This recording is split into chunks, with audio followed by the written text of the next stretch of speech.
Aqui está Teu Andilo, dando mais uma demonstração de como se toca o gunga, ou agogô, como vocês preferirem.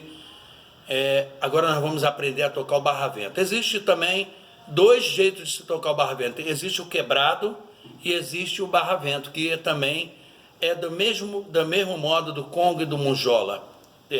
Quando é santo de guerra, ele é um pouquinho mais acelerado, é o barra-vento.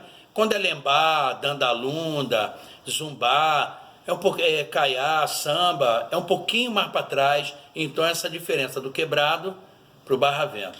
O barra-vento é para caça, para guerra, e o quebrado é mais para os santos que dançam numa dança que a gente chama de muzenza. Vamos lá. É assim o toque.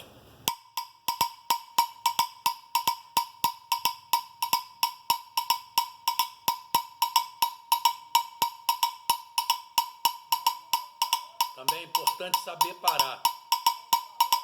E você está tocando, e geralmente quem canta com o gunga na mão é quem puxa o candomblé.